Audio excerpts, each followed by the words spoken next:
శ్రీ గురుభ్యో నమః. శ్రీమాత్రే నమః. నీలకంఠ పక్షి చెప్పిన ఈ 8 విషయాలను జీవితంలో ఎప్పుడూ కూడా మర్చిపోవద్దు. ఈ విషయాలను ఎవరైతే గుర్తుంచుకుంటారో వారికి జీవితంలో ఎప్పుడూ కూడా పేదరికాన్ని చూడవలసిన అవసరమే రాదు. నీలకంఠ పక్షి చెప్పిన ఈ జ్ఞానవర్ధకమైన విషయాలను విన్నవాళ్ళు ఎప్పటికీ కూడా జీవితంలో పేదవాళ్ళు కాలేరు. ఈరోజు మనము చాలా ఉపయోగకరమైన విషయాలను తెలుసుకోబోతున్నాము. కాబట్టి వీడియోని పూర్తిగా చూడండి. ఒక అడవిలో ఒక నీలకంఠ పక్షుల జంట నివసిస్తూ ఉంది. ఆ భార్యాభర్తలు ఇద్దరూ కూడా చాలా ప్రేమగా ఉండేవారు. నీలకంఠుని భార్య చాలా జిజ్ఞాస కలిగినది. ఆమె ప్రతిరోజు కూడా తన భర్తను అడిగి ఏదో ఒక విషయాన్ని తెలుసుకుంటూ ఉండేది. ఒకరోజు రాత్రి ఆ భార్యాభర్తలు ఇద్దరూ కలిసి గంగా నది ఒడ్డున ఒక చెట్టు కొమ్మ పైన కూర్చుని ఉన్నారు. అప్పుడు నీలకంఠుని భార్య నీలకంఠునితో చెప్తోంది, ఓ ప్రియతమా, ఈరోజు నా మనసు చాలా కలత చెందింది. ఈరోజు నేను చాలా అశాంతిగా ఉన్నాను. దయచేసి నా మనసు తేలికగా మారే విధంగా ఏదైనా చెయ్యండి. అప్పుడు నీలకంఠుని భార్య తన భార్య చెప్పిన విషయాలన్నీ విన్న తర్వాత తన భార్యతో ఇలా అంటున్నాడు, నీ మనసు ఇంతగా కలవరపడడానికి కారణం ఏమిటి? నీ మనసులోని అశాంతి అంతా కూడా తొలగిపోవాలి అంటే నేను ఏం చెయ్యాలి? అది విన్న తర్వాత నీలకంఠుని భార్య అంటుంది, ఏదైనా కథ చెప్పమని అడిగింది. అది విన్న తర్వాత నా కలత అంతా కూడా తొలగిపోవాలి, నా మనసు చాలా శాంతిగా ఉండాలి, ఆ కథ వలన నేను జ్ఞానాన్ని పొందాలి అని చెప్పింది. అప్పుడు నీలకంఠుడు తనకి ఒక కథను చెప్పడానికి నిర్ణయించుకున్నాడు. భార్యతో అంటున్నాడు, నేను ఈరోజు నీకు ఒక ధనిక సోదరి మరియు ఒక పేద సోదరుడి యొక్క కథను చెప్తాను. ఈ కథను విన్న తర్వాత నీకే అర్థమవుతుంది సోదరుడి సోదరుల మధ్య సంబంధాలు ఎలా ఉండాలి అని నీకు తెలుస్తుంది. నేటి యుగంలో ఒక వ్యక్తి తన సోదరి మరియు సోదరుడితో తమ సంబంధాలను ఎలా కొనసాగించాలి, అలాగే ఒక వ్యక్తి అసలు ఎందుకు పేదవాడవుతున్నాడు, ఒక వ్యక్తి పేదవాడు కావడానికి కారణాలు ఏమిటి, ఈ విషయాలు అన్నింటినీ కూడా ఈరోజు నీకు ఈ కథ ద్వారానే చెప్తాను. ఈరోజు కథలో నీకు చాలా ప్రశ్నలకు సమాధానాలు కూడా లభిస్తాయి అని చెప్పింది. ఈ కథ మనసుకి హత్తుకునేలాగా స్ఫూర్తిదాయకంగా ఉంటుంది అని చెప్పేసరికి నీలకంఠుని భార్య కథ చెప్పమని అడుగుతుంది. నీలకంఠుడు అంటున్నాడు, ఈ కథ ద్వారా నీకు 8 జ్ఞానవర్ధకమైన విషయాలను చెప్పబోతున్నాను. ఈ విషయాలను ఎవరైతే వింటారో, ఎవరైతే వాటిని పాటిస్తారో వారు చాలా సులభంగా పేదరికాన్ని దూరం చేసుకోవచ్చు.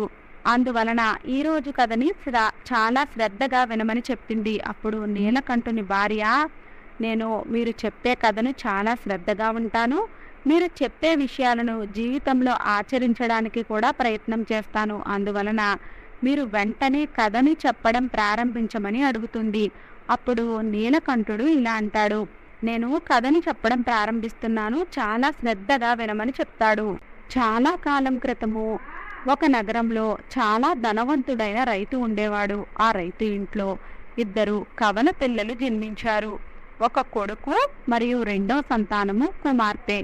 రైతు తన కుమారుడికి రోహన్ అని పేరు పెట్టాడు, కుమార్తెకు కమల అనే పేరును పెట్టాడు. క్రమక్రమంగా రోహన్ మరియు కమల పెద్దవారవుతూ ఉన్నారు. క్రమక్రమంగా రైతు పిల్లలు 2 కూడా పెరిగి పెద్దవాళ్ళయ్యారు. వారికి వివాహ వయసు వచ్చింది. రైతు తన పిల్లల పెళ్లి గురించి ఆందోళన చెందుతూ ఉన్నాడు. రైతు ఒకసారి ఏదో ఒక పని మీద పొరుగు ఊరికి వెళ్ళినప్పుడు అక్కడ ఒక వ్యాపారవేత్త కొడుకుని తను చూస్తాడు. ఆ కొడుకుని రైతు ఇష్టపడతాడు. తన కుమార్తె కమలను ఆ వ్యాపారవేత్త కొడుకుకే ఇచ్చి వివాహాన్ని జరిపిస్తాడు. ఆమె తన తండ్రి ఇంటిని విడిచిపెట్టి అత్తమామల వద్దకు వెళ్ళిపోతుంది. తన కూతురుని అత్తవారింటికి పంపించిన తర్వాత రైతు తన కొడుకుకి వివాహం చెయ్యాలి అని ఆలోచిస్తూ ఉంటాడు. నేను ఇప్పుడు నా కుమారుడికి పెళ్లి చేశాను అంటే నా కొడుకు కోడలతో కలిసి నేను హాయిగా నా మిగిలిన జీవితాన్ని గడపవచ్చు అని తను ఆలోచించుకుంటూ ఉంటాడు.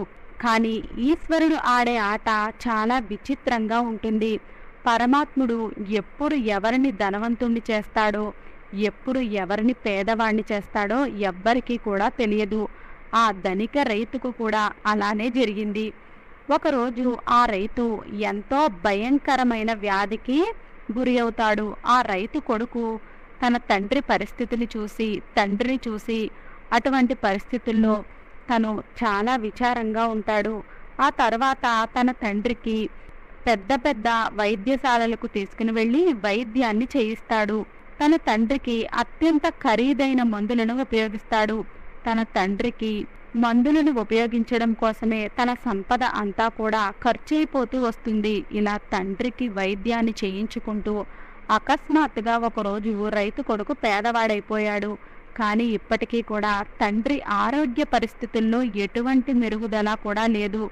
రైతు అనారోగ్యానికి ఏ మందులు కూడా పనిచేయడం లేదు. ఒకరోజు ఇంకా రైతు తన కొడుకుని పిలిచి తన కొడుకుతో అంటున్నాడు, ఇప్పటికీ నా అనారోగ్యానికి కారణం ఏమిటో ఏ వైద్యుడు కూడా కనిపెట్టలేకపోతున్నాడు.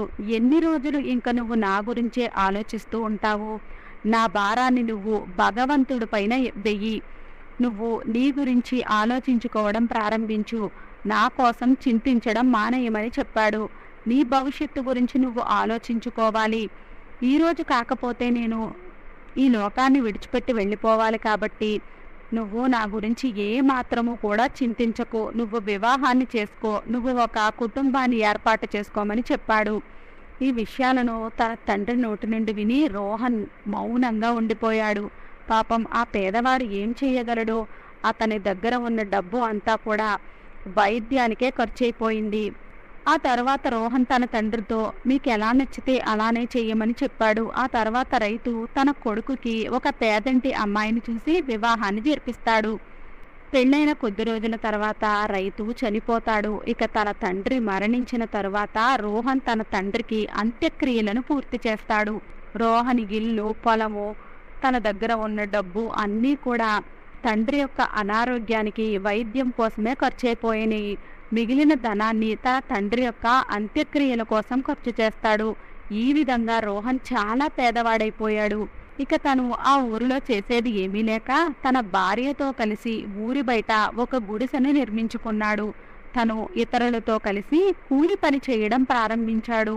అక్కడ ధనిక వ్యాపారవేత్త కుమారుణ్ణి వివాహం చేసుకున్న కమల తన సోదరుడి యొక్క పరిస్థితిని తెలుసుకుని తన సోదరుణ్ణి ద్వేషించడం ప్రారంభించింది. ఆమె తన మనసులో అనుకుంటుంది, అన్నయ్య పూర్తిగా పేదవాడైపోయాడు. ఇల్లు, పొలము అన్నీ కూడా అమ్మేసి ఒక పైసా కూడా తను మిగించుకోలేదు. అలాంటి స్థితిలో ఉన్న తన అన్న తన అత్త మామల దగ్గరకు వచ్చినట్లయితే తను ఆ ఇంట్లో గౌరవ మర్యాదలను కోల్పోతాను అని తను అనుకుంది. ఇంకా ఆ క్షణం నుంచే తను తన సోదరుడితో సంబంధాలను తెంచేసుకుంది. కమల తన సోదరుణ్ణి ఇంటికి పిలవడం మానేసింది. తను కూడా సోదరుడు ఇంటికి వెళ్ళడం మానేసింది. తన సోదరి ఎందుకు ద్వేషిస్తుందో తెలియక రోహన్ కూడా తన సోదరి యొక్క అత్తమామల ఇంటికి వెళ్ళడం మానేశాడు. తను భార్యతో కలిసి ఒక పూరి గుడిసెలో జీవిస్తూ ఉన్నాడు. ఆ పూరి గుడిసెలోనే తమ రోజులను గడపడం ప్రారంభించాడు. ఇలా సంవత్సరాల సమయం గడిచిపోయింది. కొన్ని సంవత్సరాల తర్వాత ఒకరోజు రోహన్ సోదరి కమల కొడుకుకి వివాహం నిశ్చయమైంది. ఆ విషయాన్ని తెలుసుకున్న రోహను కమల తన సోదరుడికి ఎటువంటి ఆహ్వానాన్ని పంపించకపోయినప్పటికీ కూడా ఆ విషయాన్ని తెలుసుకుని తను చాలా సంతోషించాడు. తను తన భార్య సుశీలతో చెప్తున్నాడు, నా సోదరి కొడుకు వివాహానికి వెళ్ళబోతున్నాము. నువ్వు, పిల్లలు, మనము అందరము కూడా ఆ వివాహ వేడుకకి వెళ్ళాలి అని చెప్పాడు. ఆ మాట విని సుశీల చాలా సంతోషించింది. ఆమె సంతోషంగా అడుగుతోంది, నేను నా ఆడపడుచు ఇంటిని చూడబోతున్నాను అని. తను కూడా చాలా సంతోషంగా ఉంది. కానీ కాసేపటికి తను అడుగుతోంది, మీ సోదరి మనకి ఆహ్వానాన్ని పంపించిందా అని. ఆ భార్య నోటి నుండి ఆ మాటలు విన్న రోహను పూర్తిగా మౌనంగా ఉండిపోయాడు. తర్వాత భార్యతో చెప్తున్నాడు, మనకి ఎటువంటి ఆహ్వానము కూడా రాలేదు. అయినా ఆహ్వానం పంపించడానికి మనం ఏమన్నా బయట వాళ్ళమా? నా మేనల్లుడి పెళ్లి. ఒకవేళ వారు ఏదైనా పనిలో పడి మనకి ఆహ్వానాన్ని పంపించడం మర్చిపోయారేమో. కానీ మనం వెళ్ళాలి. మనం వెళ్ళకపోయినట్లయితే తన అత్తమామలు, తన తోటికోడళ్ళు, తన ఆడపడుచు, నా చెల్లెలని చులకనగా మాట్లాడతారు. అందువలన మనం ఖచ్చితంగా వెళ్ళాలి అని చెప్పాడు. మీ మేనల్లుడికి వివాహం జరగబోతోంది నిజమే, కానీ ఆహ్వానం రాకుండా వెళ్ళడము సరి అయినది కాదు, అందువలన మనము అక్కడికి వెళ్ళవద్దు అని చెప్పింది రోహన్ భార్య. కానీ రోహన్ మాత్రము వెళ్ళాలి అని అనేసరికి భార్య చెప్తోంది, అయితే మీరు వెళ్ళి రండి, మేము మాత్రము రాము అని చెప్పేసరికి రోహన్ అంటున్నాడు, నువ్వు పిల్లలు ఇంట్లోనే ఉండండి, నేను ఒంటరిగానే కమల అత్తవారింటికి వెళతాను, వెళ్ళకపోయినట్లయితే నా సోదరికి అక్కడ అవమానం జరుగుతుంది అని చెప్పి తను తన చెల్లెల దగ్గరకు వెళ్ళడానికి సిద్ధమవుతాడు. తన దగ్గర ఒక్క రూపాయి కూడా లేదు, అయినా కూడా తను ఎవరి దగ్గరకో వెళ్ళి డబ్బులను అప్పుగా తీసుకుని వచ్చి తన సోదరి కోసము, తన బావగారి కోసము, తన మేనల్లుడి కోసము కొత్తగా మంచిగా ఉన్న బట్టలను, అందమైన బట్టలను తీసుకుంటాడు. కమల ఇంటికి వెళ్ళడానికి రోహన్ ఈ రోజు ఉదయాన్నే బయలుదేరిన వాడు సాయంత్రం వరకు నడుస్తూ సాయంత్రం అయ్యేసరికి సోదరి ఇంటికి చేరుకున్నాడు. సోదరి తలుపుల వద్ద నిలబడి సోదరి రాక కోసం ఎదురు చూస్తూ ఉన్నాడు. ఇంతలో కమల తోటి కోడలి దృష్టి రోహన్ పై పడింది. తను పరిగెత్తుకుంటూ వెళ్లి కమలతో చెప్తోంది, మీ అన్నయ్య వచ్చాడు అని. కమల వెంటనే అడుగుతోంది, మా అన్నయ్య ఏ పరిస్థితుల్లో ఉన్నాడు అని. తను చెప్పింది, మీ అన్నయ్య చిరిగిపోయిన వస్త్రాలను ధరించి ఉన్నాడు అని చెప్పింది. అది విని కమల చాలా కంగారు పడిపోయింది. తను చాలా తొందరగా ఎవరికంటా పడకుండా చాలా తొందరగా తన సోదరుడి దగ్గరికి వచ్చింది. సోదరుడి దగ్గరకు వచ్చి తన సోదరుడి చేతిని పట్టుకుని లోపలికి తీసుకుని వెళుతుంది. సోదరిని చూడగానే రోహన్ కళ్ళల్లో ఎంతో ఆనందము. ఆ ఆనందంతో తన కళ్ళలో నుండి నీళ్లు వస్తూ ఉన్నాయి. కమల తన సోదరుణ్ణి ఇంటి లోపల ఉన్న గదిలోనికి తీసుకుని వెళ్ళిపోయింది. ఎవరి దృష్టి తన పైన పడకుండా చాలా జాగ్రత్తగా తనని తీసుకుని వెళ్ళింది. తనని అడగడం ప్రారంభించింది, నువ్వు ఎక్కడికి వెళుతున్నావు, నువ్వు అసలు ఎక్కడికి వచ్చావు, నిన్ను ఎవరు పిలిచారు, ఎవరూ పిలవకుండా నువ్వు ఎక్కడికి వచ్చావు అని అడిగేసరికి, నేను నీకోసము మేనల్లుడి కోసము ఎంతో ప్రేమగా కొత్త బట్టలను తెచ్చాను అని చెప్పాడు. నువ్వు ఇలా ఈ మురికి చిరిగిపోయిన బట్టలతో రావడము నాకు చాలా సిగ్గుగా అనిపిస్తోంది. ఈ బట్టలు వేసుకుని నిన్ను ఎవరు రమ్మన్నారు, నువ్వు ఇక్కడికి రావడము నాకు చాలా అవమానంగాను అగౌరవంగాను అనిపిస్తోంది. నువ్వు నా మర్యాదను తగ్గిస్తూ ఉన్నావు అని చెప్పేసరికి సోదరి నోటి నుండి ఆ మాటలు విన్న రోహన్కి కళ్ళలో నుండి నీళ్లు వచ్చాయి. గుండెలు పగిలిపోయినట్టుగా అయిపోయాయి. వెంటనే రోహను తన సోదరి పాదాలపై పడి క్షమాపణను అడగడం ప్రారంభించాడు. సోదరి, నన్ను క్షమించు, నా వల్ల ఇక్కడ నీ పరువు పోతుందని నాకు తెలియదు. అందువల్లే నేను రాకపోయినట్లయితే నీ ఆడపడుచు, నీ అత్తమామల దగ్గర నీ విలువ తగ్గిపోతుందేమోనని భావించి నీ కోసము, బావగారి కోసము, మేనల్లుడి కోసము కొత్త బట్టలను తీసుకుని వచ్చాను. నేను ఎంతో ప్రేమగా ఈ బట్టలను తెచ్చాను, అందువలన ఈ బట్టలను మాత్రము నువ్వు తీసుకో, కాదని అనకో అని చెప్పాడు. ఆ మాటలు విని కమల అంటుంది, సరే ఎలాగో వచ్చావు కాబట్టి నువ్వు ఈ గదిలోనే కూర్చుని ఉండు, నువ్వు ఎట్టి పరిస్థితుల్లోనూ కూడా ఈ గదిలో నుండి బయటకు రావద్దు. నేను భోజనం తయారైన తర్వాత నేను నీకు ఈ గదిలోనికే భోజనాన్ని పంపిస్తాను. నువ్వు భోజనాన్ని చేసి ఎవ్వరూ చూడకుండా ఈ గదిలో నుండి వెళ్ళిపోమని చెప్పింది. వెళ్ళిపోమని చెప్పి తను ఆ గదికి తాళం వేసి తను అక్కడ నుండి వెళ్ళిపోయింది. తను పెళ్లి పనులలో పడి అన్నగారు వచ్చాడు అన్న విషయాన్నే మర్చిపోయింది.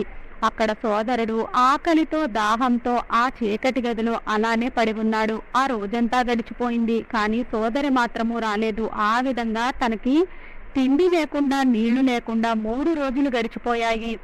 3వ రోజు రోహన్ అనుకుంటున్నాడు, ఈ చీకటి గదిలో నేను ఇలాగే చనిపోతానేమో, నా భార్యా బిడ్డలను ఎవరు చూసుకుంటారు, ఈ గదిలో ఆకలితో దాహంతో నేను చనిపోవలసిందేనేమో, నా భార్యా పిల్లల పరిస్థితి ఏమైపోతుందో అని అనుకుంటూ రోహన్కి కళ్ళు తిరిగిపోతూ ఉన్నాయి, స్పృహ తప్పిపోతూ ఉంది.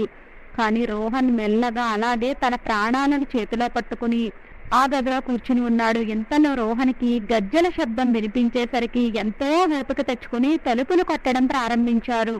ఇంతకీ అవి కమల తోటి కోడల గజ్జల శబ్దాలు వినిపిస్తున్నాయి. వెంటనే తలుపుల శబ్దం విన్న ఆమె తలుపులు తీసింది. గదిలో రోహన్ని చూసి తను ఆశ్చర్యపోయింది. తను అడుగుతుంది, అన్నా, నిన్ను ఎవరు ఈ గదిలో బంధించారు అని అడిగేసరికి అసలైన విషయాన్ని మాట్లాడినట్లయితే తన చెల్లెలు పరువు పోతుంది అని భావించి, నేను ఈ గదిలో విశ్రాంతి తీసుకుంటూ ఉన్నాను, ఎవరో పొరపాటుగా తలుపుకి తాళం వేసి వెళ్ళిపోయారు, నేను ఈ గదిలో బందీనై ఉండిపోయాను, ఈ రోజు కనుక నువ్వు రాకపోయినట్లయితే నేను నా ప్రాణాలనే కోల్పోయి ఉండేవాడిని అని చెప్పి రోహన్ ఏమీ మాట్లాడకుండా అక్కడ నుండి బయటకు వెళ్ళిపోయాడు. 3 రోజుల నుంచి తనకి నీరు లేదు, ఆహారం లేదు. అయినా కూడా తను మెల్లిగా ఇంటికి బయలుదేరాడు. తను మెల్లిమెల్లిగా నడుస్తున్నాడు. నడుస్తూ నడుస్తూ చాలా దూరం వరకు వెళుతున్నాడు, కానీ తను నడవలేకపోతున్నాడు. నడుస్తున్నాడు, కళ్ళు తిరగడం ప్రారంభమయ్యాయి. రోహన్కి తల తిరగడం ప్రారంభించింది. తను నేల మీద పడిపోబోతూ ఉన్నాడు. అదే సమయంలో ఒక ముసలి తల్లి వచ్చి రోహన్ పడిపోకుండా తనని పట్టుకుంది. మెల్లగా రోహన్ని ఒక చెట్టు కిందకి తీసుకుని వెళ్ళి తన ఒడిలోనే రోహన్ని పడుకోబెట్టుకుంది. స్పృహ వచ్చిన తర్వాత రోహన్ లేచి చూసేసరికి ఆ ముసలి అవ్వ రోహన్కి మంచినీటిని ఇచ్చింది. అమ్మా, నువ్వు ఎవరు? నన్ను చాలా ఆదుకున్నావు అని రోహన్ తనకి కృతజ్ఞతలు తెలిపాడు. ఆ ముసలి తల్లి ఎవరో కాదు, తను నిజమైన దేవత. రోహన్ భార్య సుశీల ప్రతిరోజు కూడా పూజలు చేసేది. దేవతామూర్తులను చాలా భక్తి శ్రద్ధలతో పూజించేది. అందుకే రోహన్ ముఖం తిరిగి కింద పడిపోతుండగా స్వయంగా ఆ దేవతే ప్రత్యక్షమైంది. రోహన్ని చాలా జాగ్రత్తగా చూసుకుంది. రోహన్ తలని తన ఒడిలో పెట్టుకుని తన ఒడిలో పడుకోబెట్టుకుంది. రోహన్ స్పృహలోనికి వచ్చిన తర్వాత ఆమెకు నమస్కరించాడు. అక్కడి నుండి ఇంటికి నడవడం ప్రారంభించాడు. ఆ క్షణంలో ఆ వృద్ధురాలు అడుగుతుంది, నువ్వు ఎక్కడి నుండి వస్తున్నావు, ఎక్కడికి వెళుతున్నావు? అప్పుడు రోహన్ చెప్తున్నాడు, అమ్మా, నేను నా మేనల్లుడి పెళ్లి, అందుకే నేను నా చెల్లెలి ఇంటికి వెళ్ళాను. నేను అక్కడి నుండే నా గ్రామానికి బయలుదేరి వెళుతున్నాను. అప్పుడు ముసలి తల్లి రోహన్తో చెప్తోంది, నీకు అభ్యంతరం లేకపోయినట్లయితే నిన్నొక విషయం అడుగుతాను. రోహన్ అంటున్నాడు, అడగండి అమ్మా. ముసలి అవ్వ అంటోంది, నువ్వు నీ సోదరి ఇంటికి పెళ్లికి వెళ్ళి వస్తున్నాను అని చెప్తున్నావు, మరి ఇలా ఖాళీ చేతులతో వెళ్తున్నావేమిటి? నీ సోదరి నీ భార్య పిల్లల కోసము ఏమీ ఇవ్వలేదా అని అడిగింది. అప్పుడు ఆ ముసలి తల్లి మాటలు విన్న రోహన్ కళ్ళలో నుండి నీళ్లు తిరిగాయి. తర్వాత రోహన్ ముసలి తల్లితో అక్కడ జరిగిన విషయం మొత్తము కూడా చెప్పాడు. రోహన్ నోటి నుండి ఆ జరిగిన సంఘటన అంతా విన్న తర్వాత ముసలి అవ్వ చెప్పింది, బాబు, నువ్వు దేని గురించి కూడా చింతించకు. అసలు జరిగిన విషయాన్ని మొత్తము కూడా మరిచిపో. ఇక్కడ నుండి కొంచెం దూరం వెళ్ళావు అంటే అక్కడ నాకు ఒక తోట ఉంది. ఆ తోటలో ఎన్నో రకాల పండ్లు పండుతాయి. 3 రోజులుగా ఏమీ తినకపోవడం వలన నువ్వు చాలా నీరసంగా ఉన్నావు, కళ్ళు తిరిగి పడిపోతూ ఉన్నావు.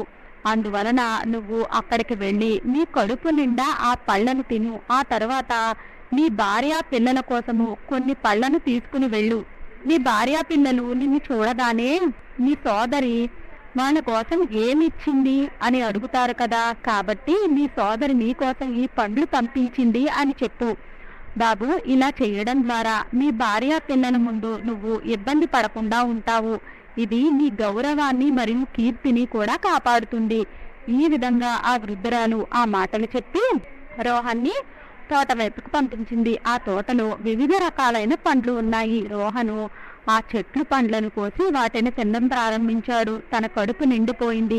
తన కడుపు నిండిపోయిన తర్వాత ఇదంతా చేసిన ఆ వృద్ధురాలికి తను కృతజ్ఞతలు తెలుపుకొని కొన్ని పండ్లను తన సంచిలో వేసుకుని తను బయలుదేరుతూ ఉన్నాడు. ఇంతలో ముసలియవ వచ్చి రోహన్కి 8 విషయాలను చెప్తూ ఉంది. తను అంటోంది, ఈ 8 విషయాలను ఎప్పుడూ కూడా జీవితంలో గుర్తుంచుకో. ఈ 8 విషయాలు నీకు జీవితంలో ఖచ్చితంగా ఉపయోగపడతాయి అని చెప్పింది. ఆ విధంగా ముసలియవ్వ రోహన్కి 8 విషయాలను చెప్పింది. 8 విషయాలను విన్న తర్వాత రోహన్ తన ఇంటికి బయలుదేరాడు. సంచి నిండా పండ్లతో ఇంటికి చేరుకోగానే రోహన్ చిన్న చిన్న పిల్లలు మరియు రోహన్ భార్య రోహన్ వద్దకు వచ్చారు. మీ సోదరి ఇంటి నుండి వస్తున్నారు, మా కోసం ఏం తెచ్చారు అంటూ పిల్లలు భార్య కూడా అడిగేసరికి రోహను తన చేతిలోనున్న సంచిని తన భార్యకు అప్పగించాడు. ఇచ్చిన తర్వాత రోహన్ ఇంటి నుండి బయటకు వెళ్ళిపోయాడు. రోహన్ వెళ్ళిన తర్వాత రోహన్ భార్య సంచి తీసి చూసేసరికి లోపల ఉన్న దృశ్యాన్ని చూసి ఆమె పూర్తిగా ఆశ్చర్యపోయింది. సుశీల బ్యాగ్ నిండా బంగారము, వెండి, పండ్లు ఉన్నాయి. రోహన్ భార్య దానిమ్మకాయని పట్టుకునేసరికి దానిమ్మ పండులో నుంచి వజ్రాలు వచ్చాయి, మామిడి పండులో నుండి బంగారం వచ్చింది. ఇలా చూసిన రోహన్ భార్య చాలా సంతోషించింది. భర్త దగ్గరకు పరిగెట్టుకుంటూ చేరుకుంది. మీరు పెళ్లికి వెళ్ళి మీ కూడా ఏం తీసుకుని వచ్చారు అని అడిగింది. ఆ మాటలు విని, నేను తెచ్చిన పండ్లు నీకు నచ్చకపోయినట్లయితే నువ్వు తినకు, ఒకవేళ పిల్లలు తింటాను అంటే వాళ్ళకి పెట్టు, నేను ఎటువంటి మిఠాయిలను కూడా తీసుకుని రాలేదు అని చెప్పేసరికి తన భార్య రోహన్ చెయ్యి పట్టుకుని లోపలికి తీసుకుని వెళ్ళింది. మీ చెల్లెలు మీకోసం ఏం పంపించిందో చూడండి అని భర్తకు చూపించింది. సుశీల రోహన్ ముందు బ్యాగ్ తెరిచేసరికి వజ్రాలు, వైడూర్యాలు, ముత్యాలు, బంగారము, వెండి అన్నీ ఉన్నాయి. మా ఆడపడుచు ఇవన్నీ కూడా పంపించింది అని తను చాలా సంతోషపడిపోయింది. మా ఆడపడుచు మా అదృష్టాన్ని మార్చేసింది, పండ్లలో దాచిపెట్టి వజ్రాలను, బంగారాన్ని పంపించింది. రోహన్కి ఆ దృశ్యాన్ని చూడగానే దారిలో కలిసిన ముసలి అవ్వ పనే ఇది అంతా కూడా అని అర్థమైంది. ఆమె మామూలు తల్లి కాదు, ఆ ముసలి అవ్వ ఒక దేవత. కానీ రోహన్ తన భార్యతో ఈ విషయాలు ఏమీ కూడా చెప్పడు. తన మనసులోనే ఆ ముసలి అవ్వకు కృతజ్ఞతలను తెలుపుకుంటాడు. రోహను మునుపట్లాగే బాగా ధనవంతుడయ్యాడు. వెంటనే తన భార్యా పిల్లల కోసము ఒక అందమైన విలాసవంతమైన ప్యాలెస్ ని నిర్మించాడు. చాలా ప్రశాంతంగా ఆ ప్యాలెస్ లో ఒక రాజు వలె నివసించడం ప్రారంభించాడు. నగరంలోని ప్రజలు అందరూ కూడా రోహన్ కి గౌరవం ఇవ్వడం ప్రారంభించాడు. రోహన్ భవనం సిద్ధంగా ఉంది. అతను మహారాజులాగా కనిపిస్తూ ఉన్నాడు. క్రమంగా ఊరిలోని వారు అందరూ కూడా తనని గౌరవిస్తూ ఉన్నారు. ఒకరోజు రోహన్ భార్య సుశీల భర్తతో చెప్తోంది, ఏమండి, శ్రావణ మాసం ప్రారంభమవుతుంది, అందువలన ఆడవాళ్ళు అందరూ కూడా పుట్టింటికి వస్తారు, మీరు కూడా వెళ్ళి మీ చెల్లెల్ని మన ఇంటికి పిలవండి, ఆ వంకతోనైనా మీ చెల్లెల్ని చూసే భాగ్యం నాకు కలుగుతుంది అని చెప్పేసరికి రోహను భార్య ఒత్తిడి వలన చెల్లెలి ఇంటికి వెళతాడు. చెల్లెలి ఇంటికి వెళ్ళి ఇదివరకులాగే తన గుమ్మం దగ్గరే నిలబడతారు. అదే సమయంలో కమల తోటికోడలు మళ్ళీ బయటకు వచ్చి బయట ఉన్న దృశ్యాన్ని చూసి ఆమె కమల దగ్గరకు వెళ్ళి కమలతో చెప్పింది, కమల, ఈరోజు మీ అన్నయ్య వచ్చాడు.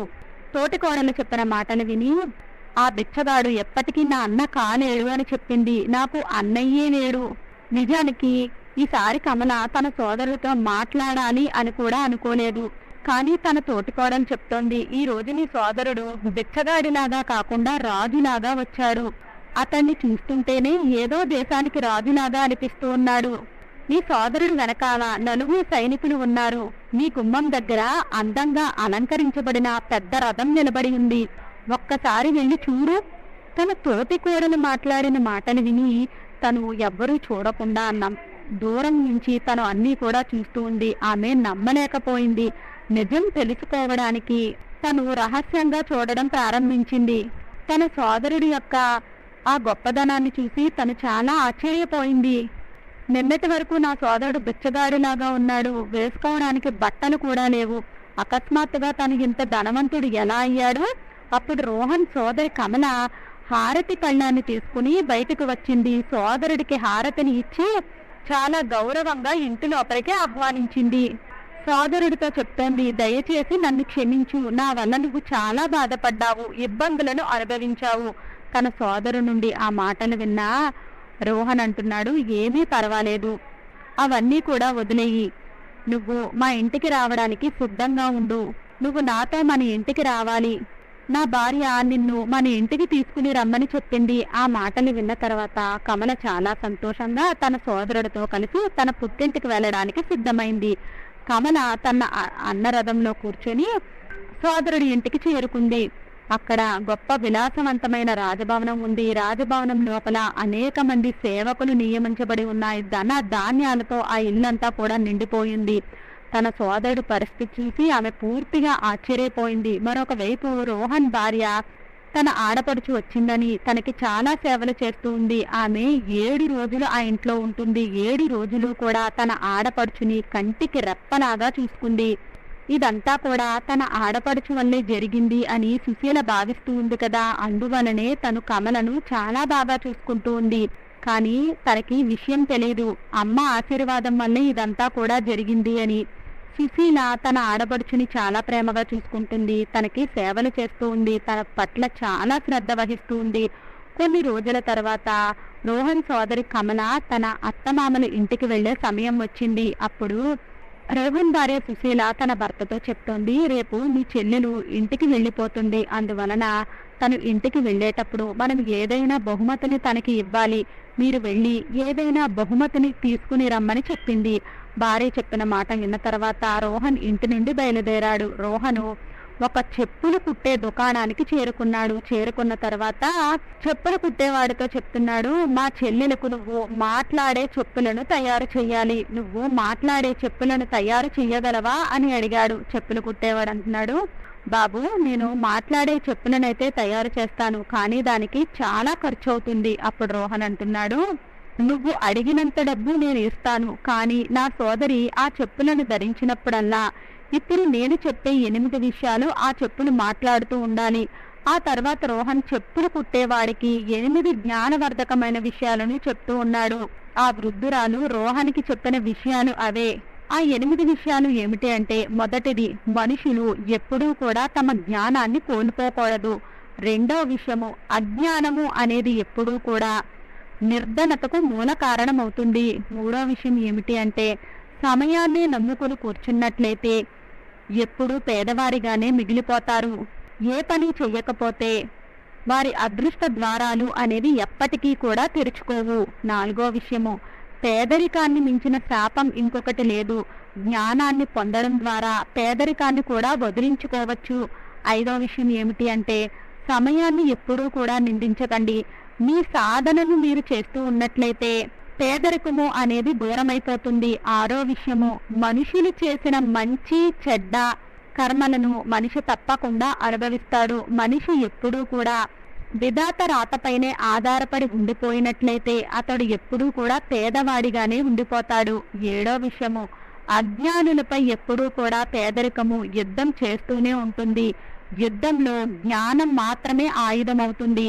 ఎనిమిదో విషయం ఏమిటి అంటే, రోహన్ చెప్తూ అంటున్నాడు, నా సోదరి 8వ అడుగు వేయగానే చెప్పుడు కేవలము ఈ మాటలను మాత్రమే చెప్పాలి. సంపదతో ముడిపడి ఉన్న సంబంధాలు ఎప్పటికైనా చెడిపోతాయి అని చెప్పాలి. ఈ 8 విషయాలను చెప్పి చెప్పులను తయారు చేయమని చెప్పాడు. ఆ విధంగా రోహన్ తన చెల్లెల కోసము చెప్పులలో వజ్రాలు, వైడూర్యాలు, బంగారము, వెండి అన్ని వేయించి తన కోసము చెప్పులను తయారు చేయించి తనకి బహుమతిగా ఇచ్చాడు.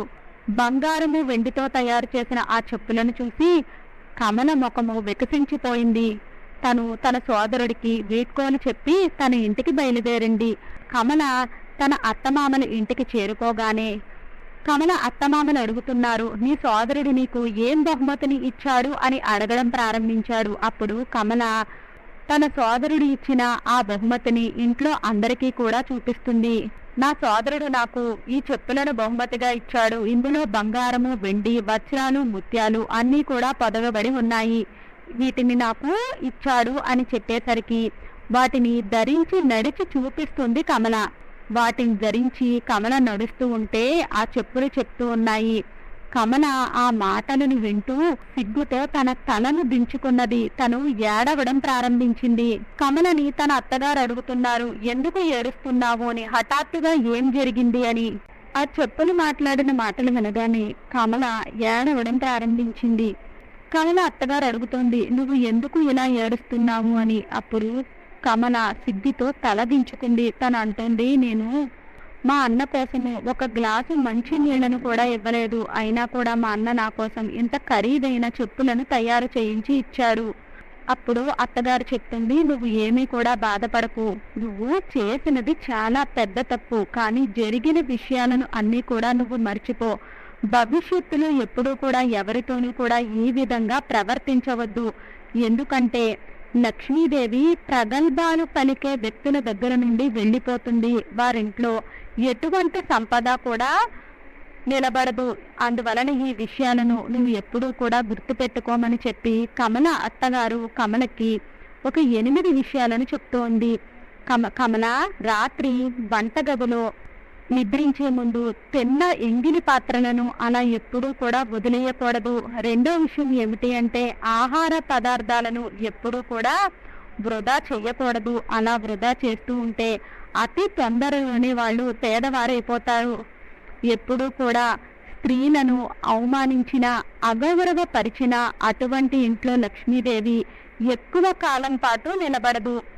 మూడో విషయం ఏమిటి అంటే సూర్యాస్తమయం అయిన తర్వాత స్త్రీలు ఇల్లు ఊడుస్తూ ఉన్నట్లయితే అటువంటి ఇంట్లో నుండి లక్ష్మీదేవి వెళ్ళిపోతుంది. వారు చాలా పేదరికాన్ని అనుభవిస్తారు.